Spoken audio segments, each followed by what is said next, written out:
हम लोग संध्याकालीन से यहाँ उपस्थित हुए हैं और इस गुरु मंच से बहुत सारी जिज्ञासाएं पर हमारे भैया दीदी लोगों ने अपना अपना विचार रखे हैं।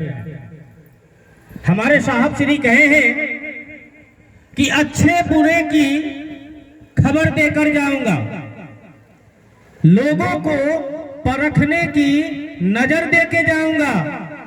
यारों, मैं इस जमाने का संग तराश हूं। देखिए, दूगो लाइन तो सब आदमी समझ जाते हैं, लेकिन संग तराश का मतलब क्या होता है सबको पता नहीं है। तो आज पता कर लेते हैं। संग तराश उसको बोलते हैं जो पत्थर को खोद कर मूर्ति बना देते हैं। पत्थर को खोद कर मूर्ति बनाने वाले कारीगर को संग तराश कहते हैं। यारो, मैं इस जमाने का संग तराश हूं, पत्थर को भी बोलने का हुनर देके जाऊंगा। इससे हम और आप समझे क्या? बहुत कुछ लोगों ने सोचा पत्थर बजट होते, जी नहीं।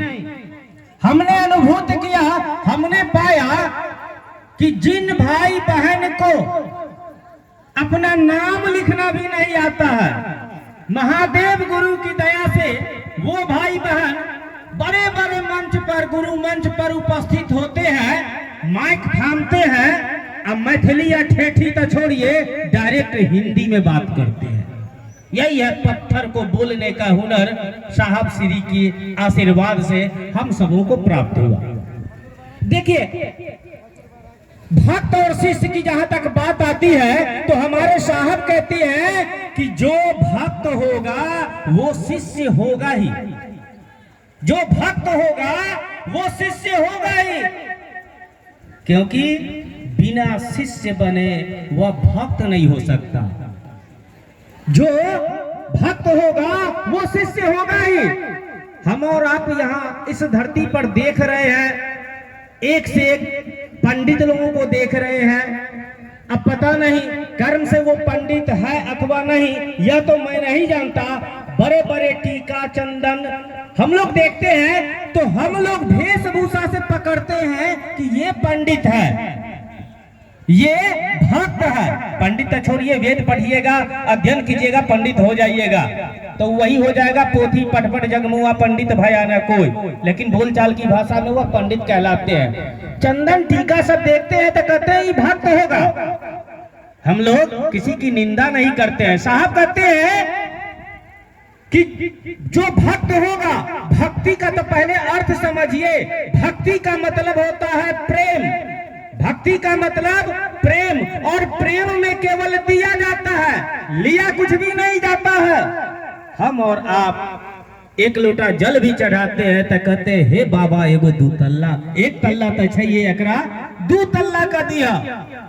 हम लोग तो याचक हैं, भिखारी हैं, भीख मांगते हैं, याचना करते हैं, केवल लेने की चेष्टा में है। निस्वार्थ भाव से प्रेम कहा करते हैं उस परमात्मा से।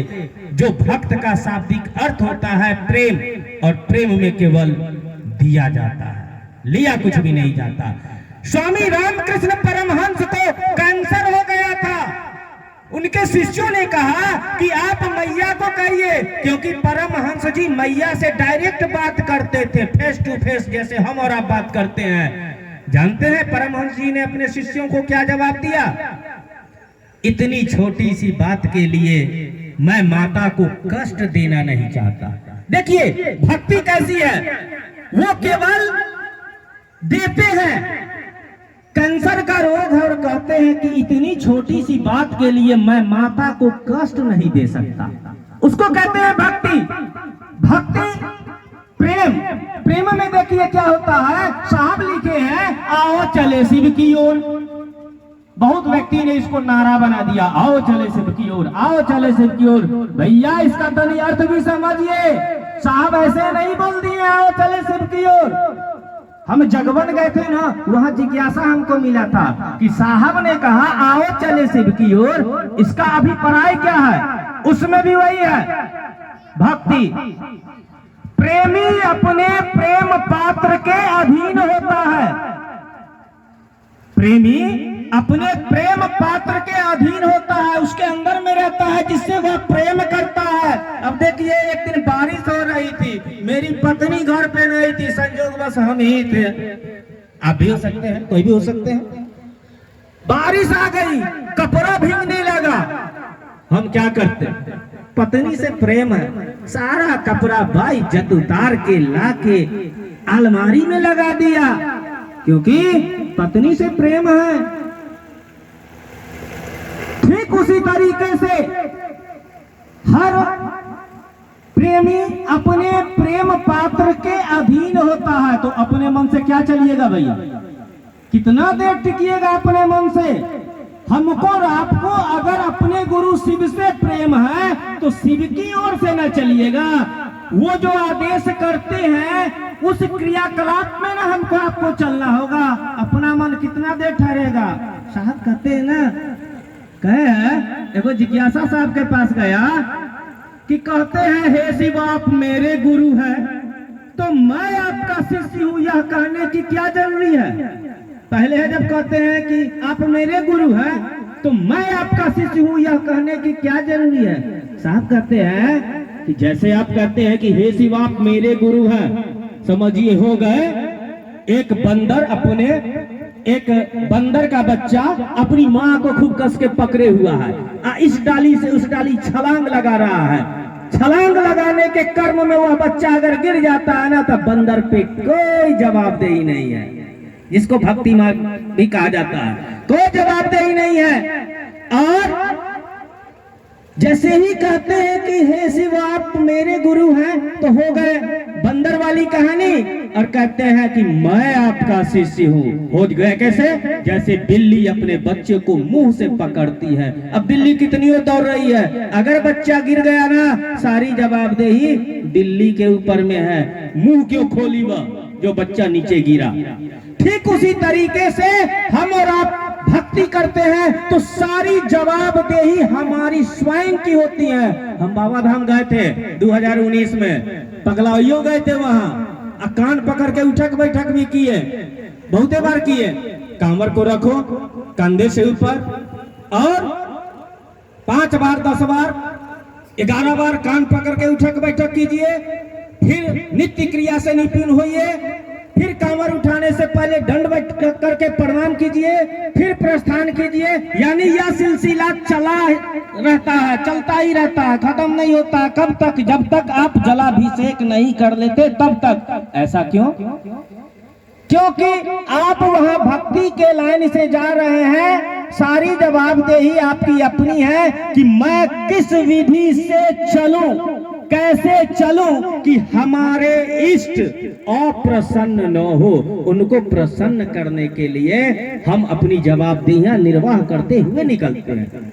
होता क्या है, जब तक हम गुरु नहीं बनाए हैं ना, कोई भी गुरु हो, ABCD कोई भी गुरु हो, गुरु का मतलब होता है, देखिए भैया एगो और विषय था, शिव ही गुरु क्यों?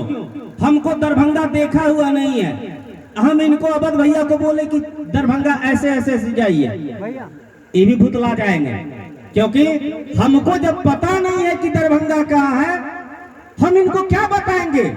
गुरु का काम होता है अपने शिष्यों को परमात्मा से मिलाना। गुरु का काम है अपने शिष्य को परमात्मा से मिलाना। तो परमात्मा का पता जिनके पास है वही ना गुरु की राह, जिनको परमात्मा का पता है वही ना हमको बताएंगे। तो परमात्मा का पता किनके पास में है? महेश्वर शिव गुरु जो दक्षिणा मूर्ति पंचानन स्वरूप है। हमारे वेद में लिखा है कि वट वृक्ष के नीचे दक्षिण दिशा की ओर मुख करके एक युवा गुरु बैठा है, जवान गुरु, जिनके सारे चेला बूढ़े हैं, प्रौढ़ हैं, बूढ़े हैं।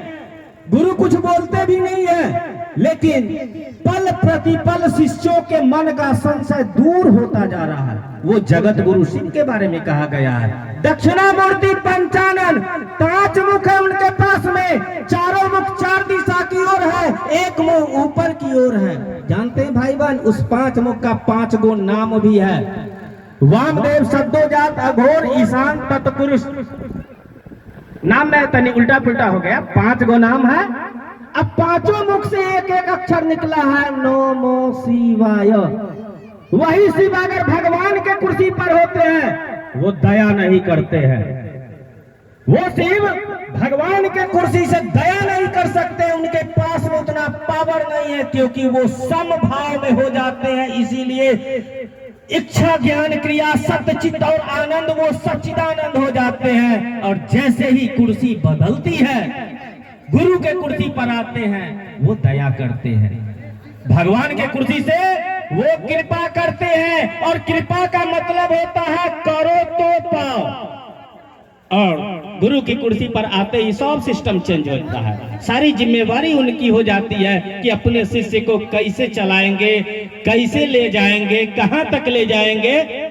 वो दया करते हैं, और दया का मतलब होता है सरकार कुछ भी नहीं किए फिर भी चाहिए। विशेष क्या क्या है? समय का अभाव है, बाबा धाम जाते हैं, वो जो ज्योतिर्लिंग देखते हैं उसको कहा गया कि वह परमात्मा का शुद्ध स्वरूप है।